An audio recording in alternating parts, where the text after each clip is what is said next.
When I got the confidence, when I got the baseline back, I said, okay, look, I declare the crisis over.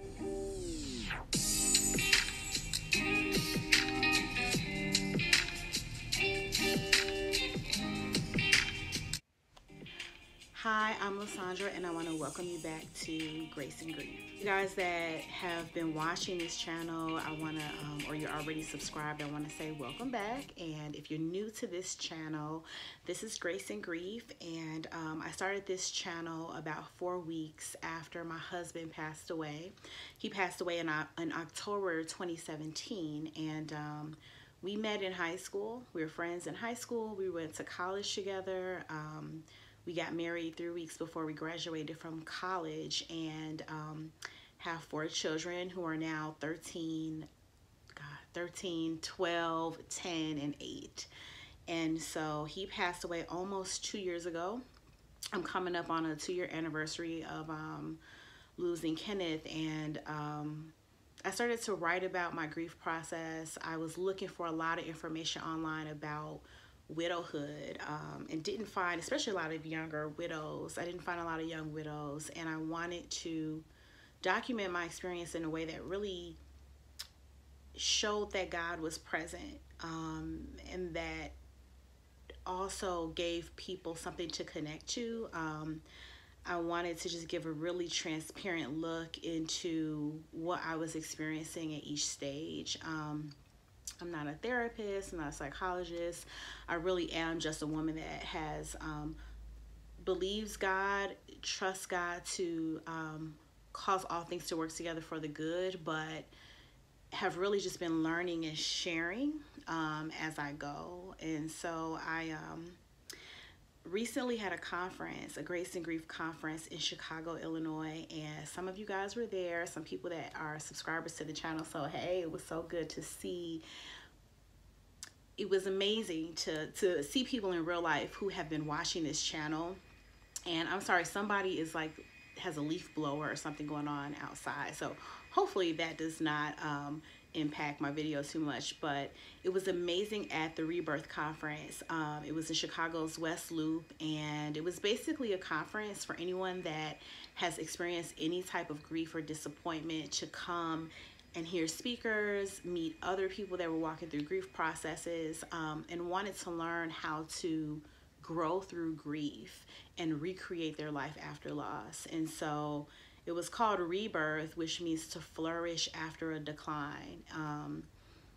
And that has really been what's in my heart as a widow. It's just this idea that I know that this has happened, but I do believe I can flourish even in the aftermath of this devastating experience. And so it was great to meet a lot of you in person. It was great. I mean, we had a great time. We had a widows panel in the afternoon. We had an amazing lunch. We had 2 amazing keynote speakers, and we just had a remarkable time. I posted a video a couple of weeks ago that gave kind of like an overview of the conference. So it's on my channel. It's just called the Rebirth Conference. So if you want to go back and check that out, please do.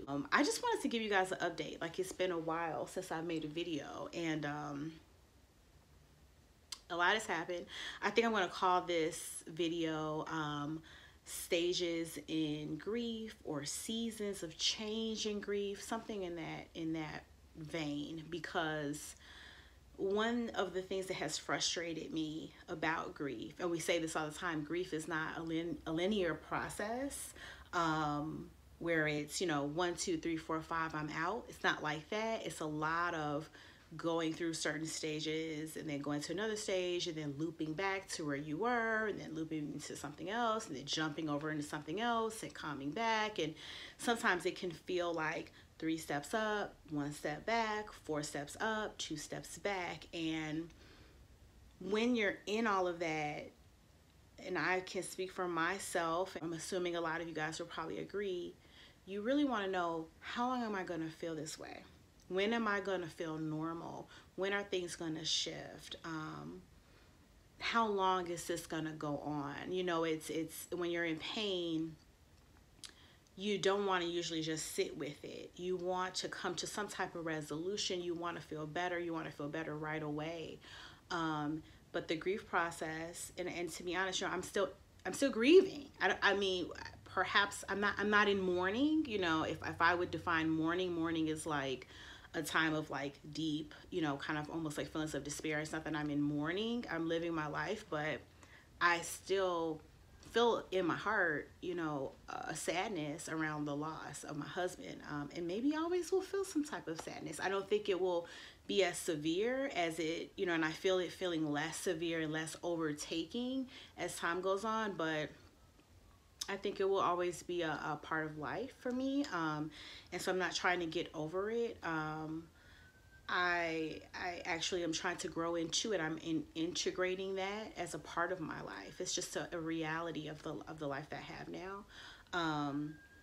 And I think what matters is not so much that there's pain there, but what we do with the pain. And so, like, this channel is one of the things that I'm doing with the pain, or the conference, or my posting, or my blogging, and interacting in this community of other people that are grieving. So I think that in fact, a lot of that thinking is inspired by a man named Jerry Sister, who I've talked about on this channel, and I actually shared some information that he has said that really inspired me in the rebirth video. So I will leave a link in the description to the rebirth video, or have the tag for it come up at the top here. So check that out. But today I just really want to share with you guys some of the seasons in my grief process. When we were at the conference, there were things that were said. It was crazy because we didn't even have the time to cover everything that I would have wanted to cover, but there were comments that were made and things that were said.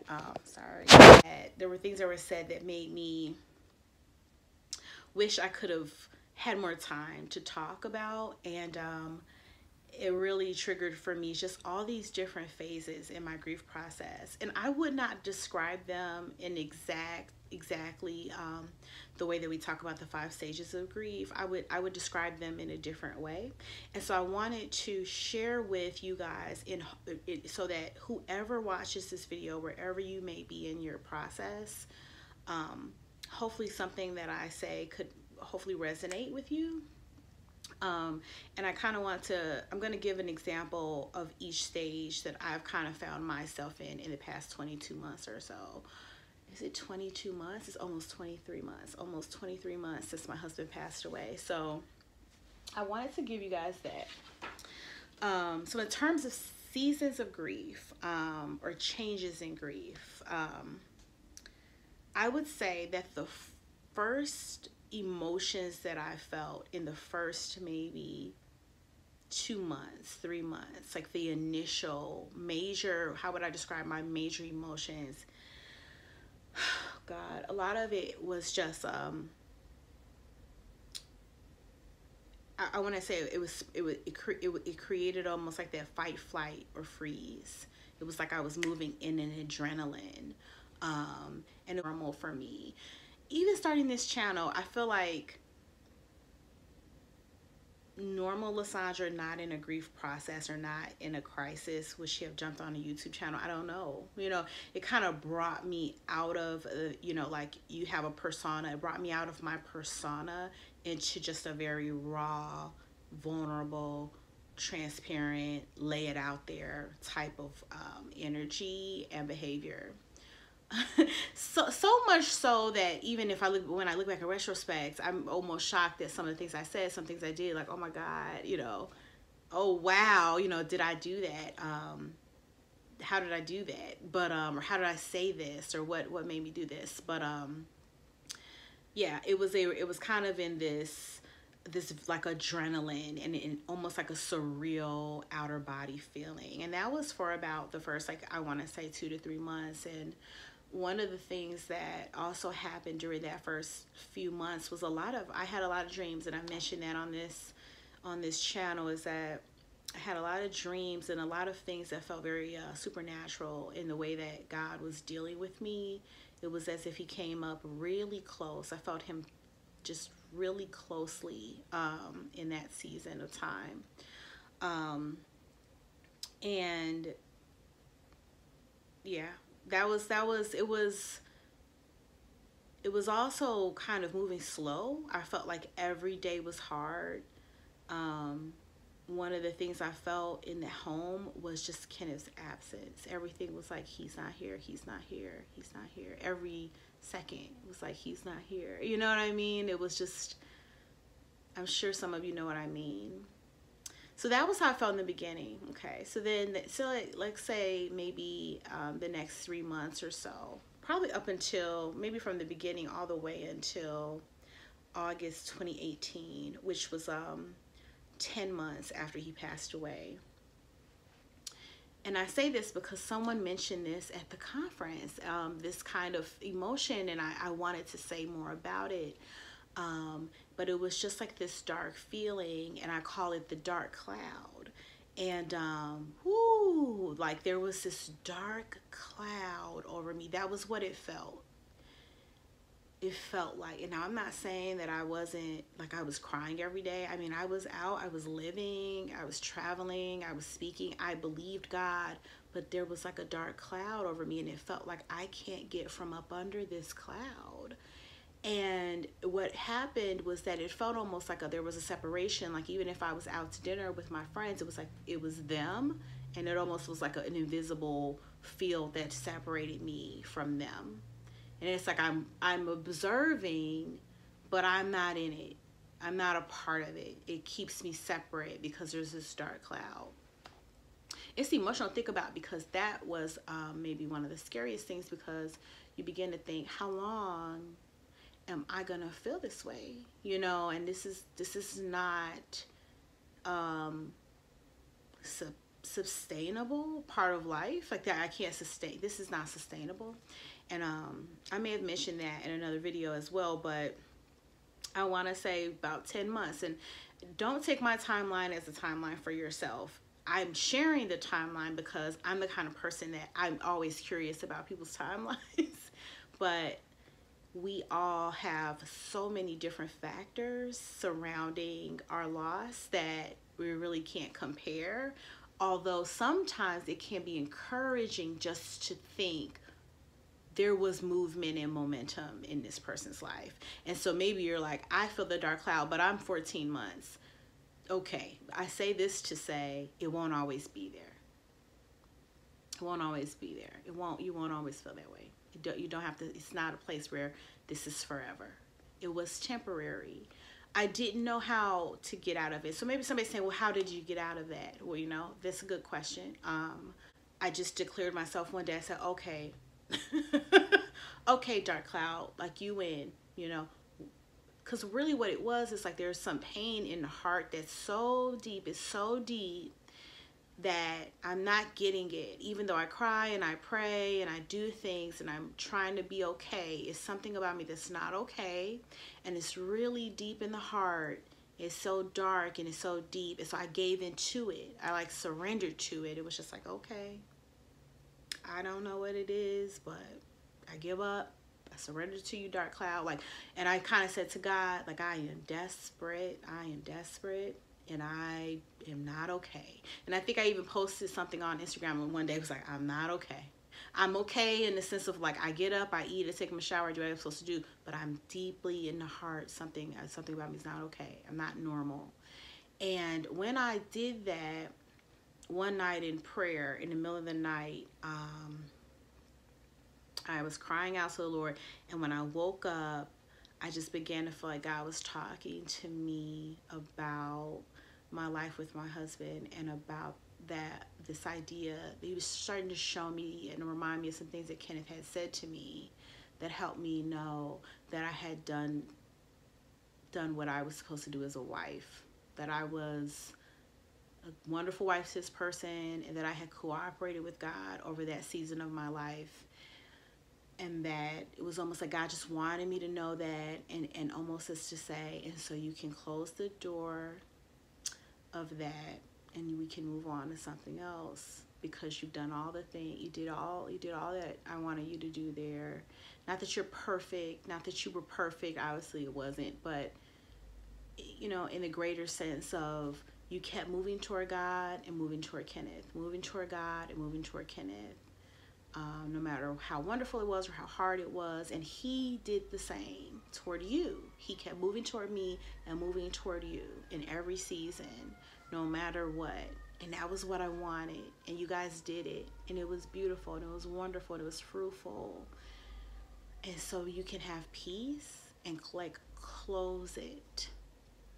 So when I closed it, I mean, it was like the middle of the night. It was standing up at the foot of the bed in the dark, you know, just worshiping God and just feeling this release. And when I closed the door that day, I just was like, okay. And I kind of like came in agreement with that, and I closed the door and said, okay, now I'm going to turn my life and my heart toward where I'm going, having closure with that. That was the day the dark cloud, I came out of the dark cloud. And I don't say that to say everybody's dark cloud has something to do with closure, but maybe it has something to do with unfinished business in the heart. I can't say that. Again, I'm not a therapist. And if it's been a long, long time and the dark cloud is still there, I would say, you know, I'm a big advocate for therapy and counseling. I believe in counseling. Find a counselor, you know, maybe they can help with that if this resonates with you when you watch this video. So the next thing after I came out of the dark cloud was kind of like this, okay, my life was, you know, burst into shambles in a moment. And now I have to rebuild a certain kind of foundation. I didn't feel like I had a baseline anymore. Like there were foundational things that made me feel safe, secure, like think my kids are okay, I'm okay. And I didn't feel like I had that anymore. You know, I just didn't feel, and I didn't feel as though I knew I can do all things through Christ who strengthens me in a spiritual faith sense. But that doesn't mean I felt confident in being a single mom or running my household or just even being an adult by myself because I got married. I had been married since I was grown. So I only even knew adult life as a wife. I only really knew like even walking with God as a wife, you know, and my identity as a wife was a lot of what I talked to God about, was a lot of what my relationship as a Christian was about. Not that I didn't have my own testimonies or things God did for me, but a big portion of it was my marriage and my family life. And so even what am I doing now with God? What are we doing? All of those questions were there. There was just not a sense of even, I had to get new doctors, new dentists. Do I want to live in this house? Do I want to sell the house? You know, there's all these questions that I needed to answer and all this confidence that needed to be created in me in this new life. And so after August 2018, which was coming up on 2 years, coming up on the year anniversary, I started to turn my heart toward creating a baseline. Let me get back to baseline. Let me get a foundation set for a new life. I've closed the door here. I don't feel the dark cloud, but I also don't feel security. I don't feel good. I don't feel safety. And so the second, after that time, up until maybe August 2019, for about a year, that was the focus on my life. And it was a lot of trying to figure out what to do and lots of questions, lots of conversations with different people. And I made a lot of big decisions about my life in that season. So like getting a new car, shifts in, you know, where I went to church, shifts in, you know, how I was doing things with the children, like a lot of different changes. And so even having the conference, that was big. That was a huge leap of faith. A lot of new things I had to learn about to get that done. But after the conference was over and after that year was over, I had greater confidence in myself and in this idea that, you know, I looked back over the year and was like, all the baseline stuff is in place. The dentist, the shots, everybody's up to date with what they need for school. I have new norms in the home. I have a new mechanisms in place that I feel good about. I've made good decisions that feel like they're bearing good fruit. And I've done them with God. I've been able to partner with God to get these things done. And God had shown up for me in amazing ways that built my trust in Him not as a wife, but as a widow, right? Because God built my trust in him as a wife, right? I had trust in God to work in the marriage, to work in me, to work in my husband, to help us in the marriage, to help us with the family. That's a trust over something in particular.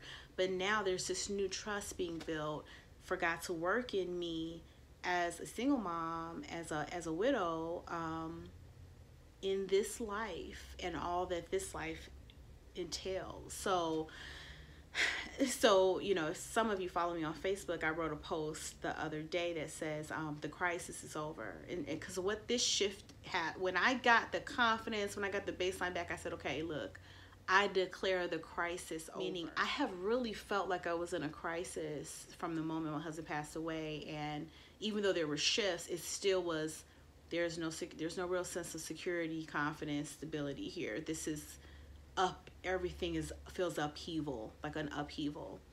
And so it helped me to just come to the reality that I feel in my heart and in my soul that part is over for me. Hallelujah, right?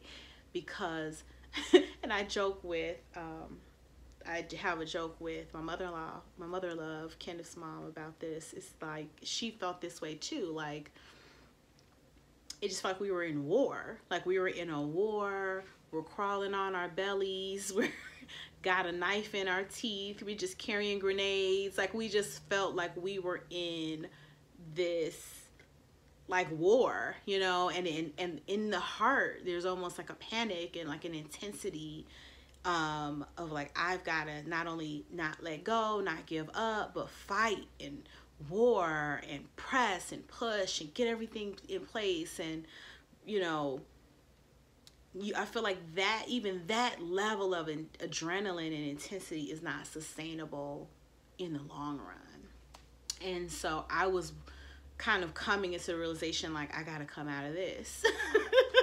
Like it's not the dark cloud now, it's like this crisis feeling. But I feel like I've shifted out of that, and that took really experiences, having some experiences under my belt as a widow. Some of the fear is I just have not done this before. I have fear because I haven't done it. I don't know even what it takes, you know.